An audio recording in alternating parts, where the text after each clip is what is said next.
Hello friends, मैं Rohan Kumar mathematics world के YouTube channel पर आप लोगों का स्वागत करता हूं और आग्रह करता हूं कि वीडियो को अंत तक ज़रूर देखें और लाइक, सब्सक्राइब और बेल आइकन को दबाना ना भूलें।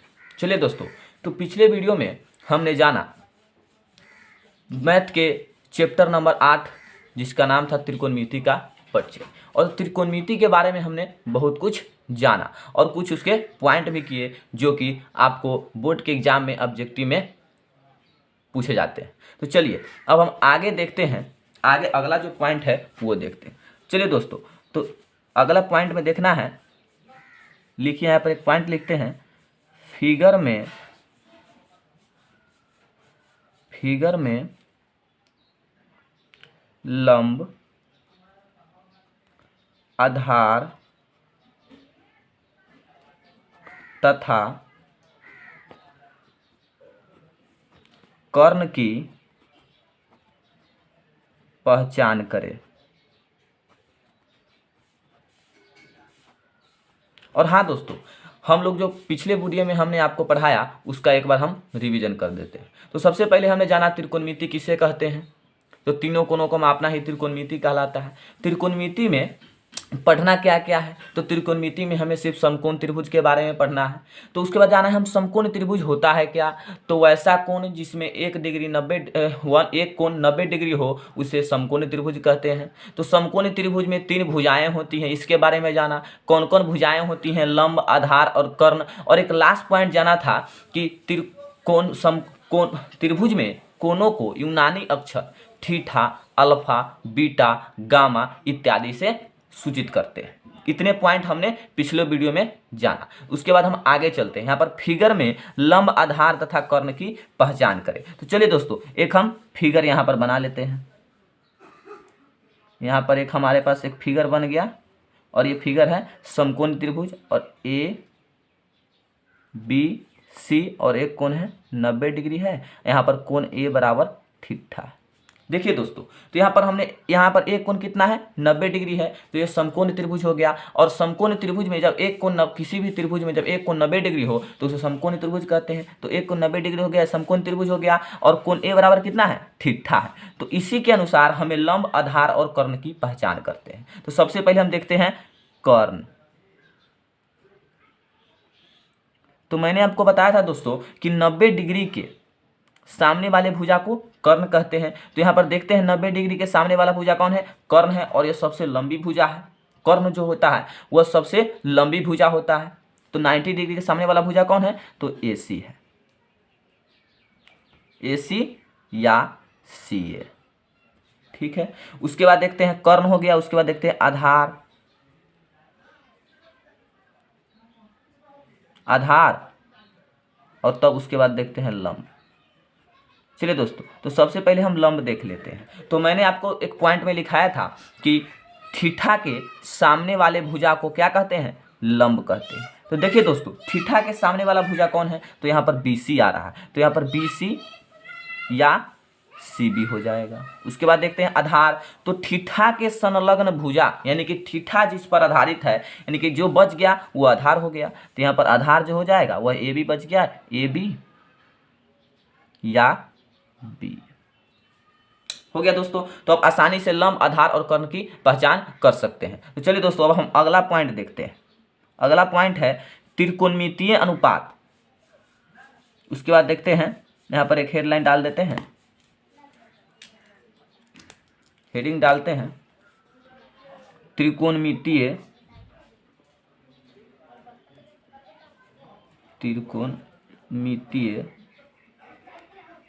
अनुपात।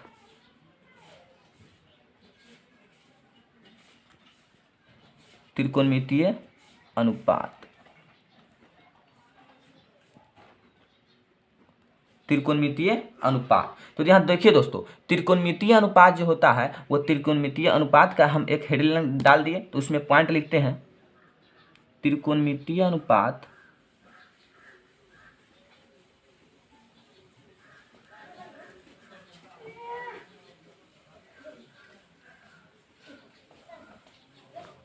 अनुपात 6 होते हैं।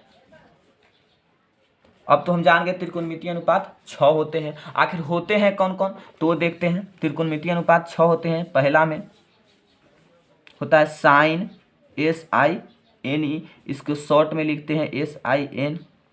दूसरा में होता है कोसाइन, जिसको शॉर्ट में लिखते हैं कॉस। और तीसरा नंबर में होता है टेंजेंट,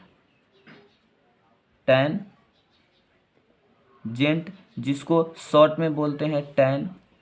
उसका चौथा नंबर में होता है कोटैनजेंट,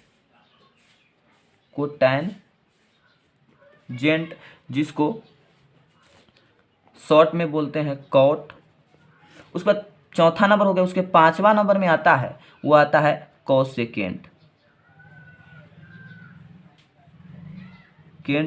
जिसको शॉर्ट में कोसेक बोलते हैं।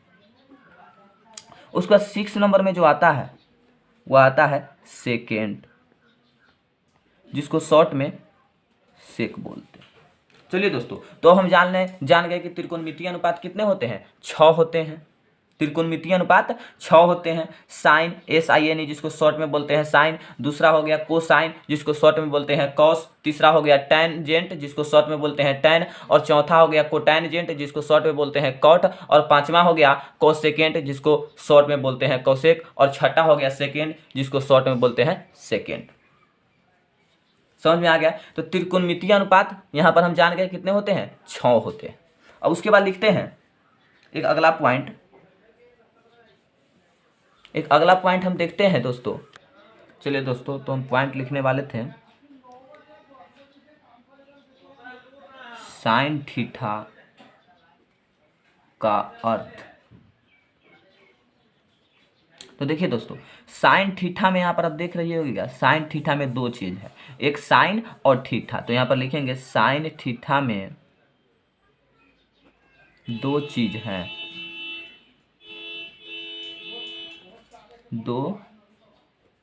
है, कौन कौन है, साइन और थीटा। उसके बाद देखते हैं साइन थीटा में साइन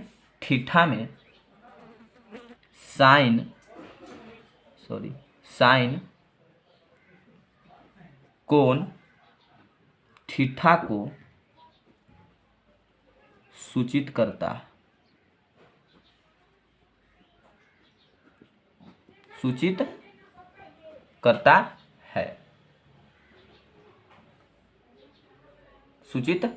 है, और उसके बाद देखते हैं साइन थीटा साइन और थीटा का गुणनफल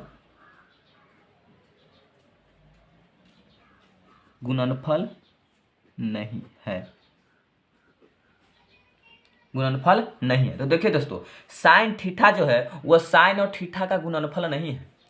जैसे 4x जो है 4 और x का गुणनफल है, लेकिन यहाँ पर साइन थीटा जो है वह साइन और थीटा का गुणनफल नहीं है। इसमें साइन थीटा में दो चीज है, साइन और थीटा। साइन थीटा में साइन कोण थीटा को सूचित करता है। अब देखिए दोस्तों, हम अगला पॉइंट देखते हैं त्रिकोणमितीय अनुपात। मैं एक एक पॉइंट लिखवाऊंगा, चिंता करने की बात नहीं है। त्रिकोणमितीय अनुपात साइन, अब इसको हम शॉर्ट में ही लिखेंगे, SIN नहीं लिखेंगे। जहां पर इसका यूज होगा यहां पर शॉर्ट में ही लिखाएगा। साइन, कॉस तथा टैन का व्युत्क्रम, व्युत्क्रम मीन्स होता है उल्टा। व्युत्क्रम को इसको ब्रैकेट में दे दीजिए, उल्टा। टैन का व्युत्क्रम क्रमशः क्रम के अनुसार कॉसेक, सेक तथा कॉट होता है। कॉट होता है। तो चलिए दोस्तों, अब इसके बाद हम अगला पॉइंट देखते हैं वह क्या है।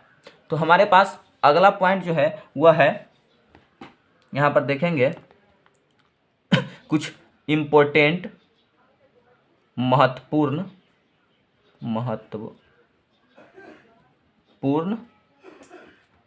सूत्र जिसका यूज इस चैप्टर में होने वाला है। महत्वपूर्ण सूत्र देखेंगे यहाँ पर क्या है। तो सबसे पहला है sine theta is equal to P by H, यानी कि पी बाई एच यानी कि लंब बटा कर्न।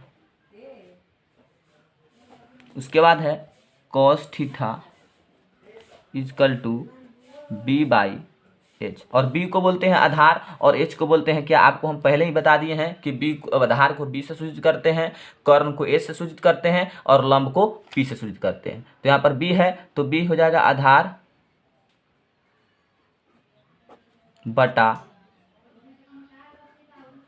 कर्ण। उसके बाद देखते हैं tan थीटा इजकल टू होता है p बाई बी, और p को बोलते हैं हम लोग लंब और b को बोलते हैं आधार।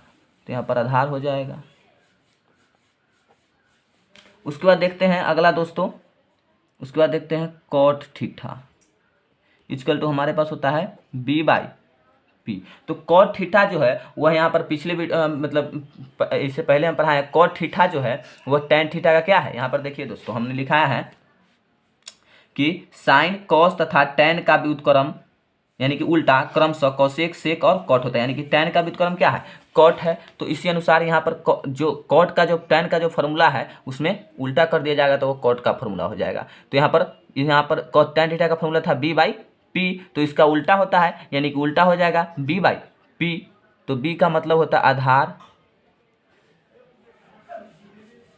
आधार और p का मतलब होता है लंब, आधार बटा लंब हो गया। उसके बाद देखेंगे cosec theta, cosec theta is equal to होता है h बाई पी। तो h तो हम जानते हैं कर्ण को h से सूचित करते हैं, तो कर्ण बाई लंब। उसके बाद देखते हैं कॉसेक हो गया, साइन हो गया, कॉस हो गया, tan हो गया, कॉट हो गया, कॉसेक हो गया। उसके बाद बच गया सेक। तो सेक थीटा जो होता है वह कॉस थीटा का व्युत्क्रम होता है और सेक थीटा जो होता है वह कॉस थीटा का व्युत्क्रम होता है। तो कॉस थीटा का व्युत्क्रम क्या है, सेक थीटा है। तो सेक थीटा को हम लिखेंगे क्या, इसका है b बाई एच, तो h बाई बी हो जाएगा। h बाई बी, h का मतलब होता है कर्ण और b का मतलब होता है आधार, यानी कि कर्ण बटा आधार। चलिए दोस्तों, तो ये तो हम कुछ इंपॉर्टेंट फार्मूला हम आपको बता दिए और इसमें और कुछ फार्मूला है जो आपको मैं लिखवाऊंगा। तो देखिए, यहाँ पर एक अगला पॉइंट लिखते हैं, त्रिकोणमितीय अनुपात को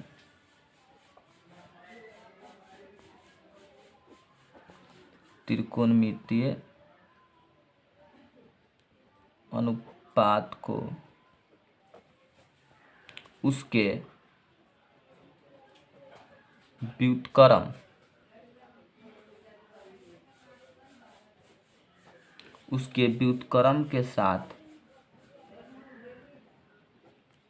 गुणा करने पर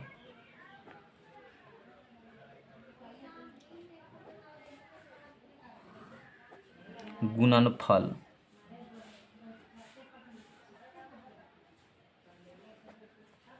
एक प्राप्त होता है।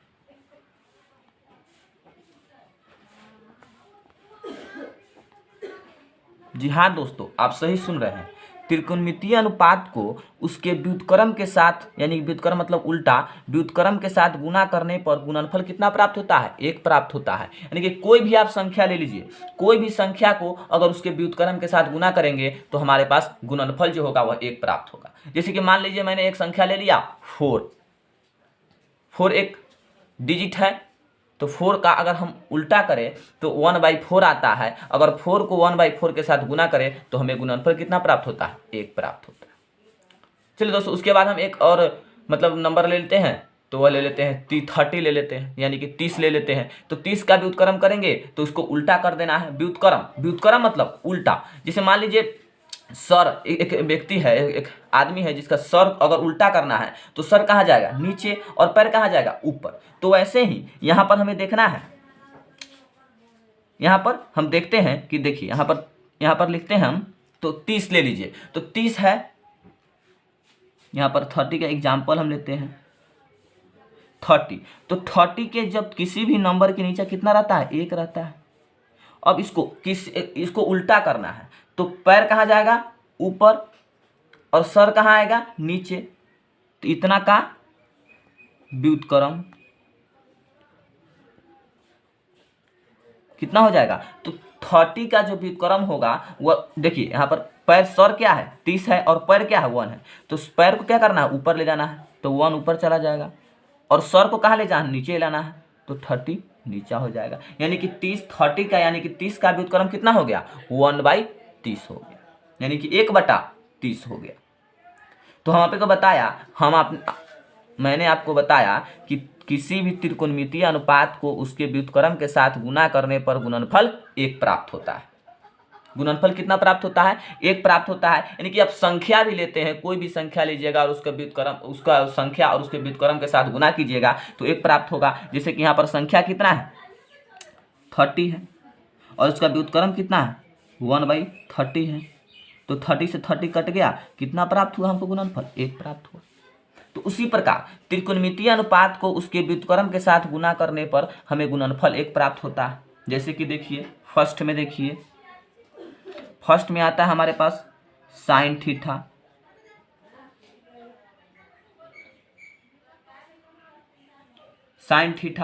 तो साइन थीटा को उसके व्युत्क्रम क्या है? साइन थीटा का व्युत्क्रम होता है कोसेक थीटा। तो कोसेक थीटा के साथ आप गुना कीजिएगा तो 1 प्राप्त होगा। जैसे कि देखिए साइन थीटा का फॉर्मूला क्या होता है? आप अभी बताए हैं, P/H होता है, गुना कोसेक थीटा का फॉर्मूला क्या होता है? H/P। अब देखिए P से P कट गया, H से H कट गया, हमारे पास गुणनफल कितना प्राप्त हो गया? H वेरीफाइड हो गया। उसके दूसरा नंबर पर देखते हैं। दूसरे नंबर पर हमारा आता है कॉस थीटा इंटू में सेक थीटा।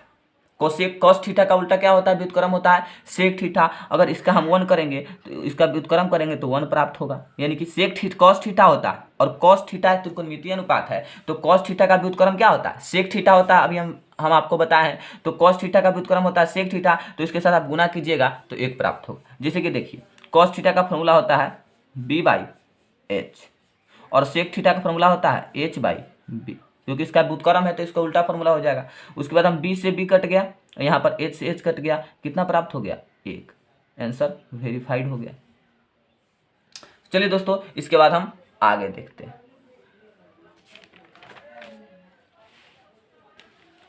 उसके बाद है एक अगला पॉइंट है, यहाँ पर दूसरा हो गया। उसके बाद तीसरा नंबर पर देखते हैं।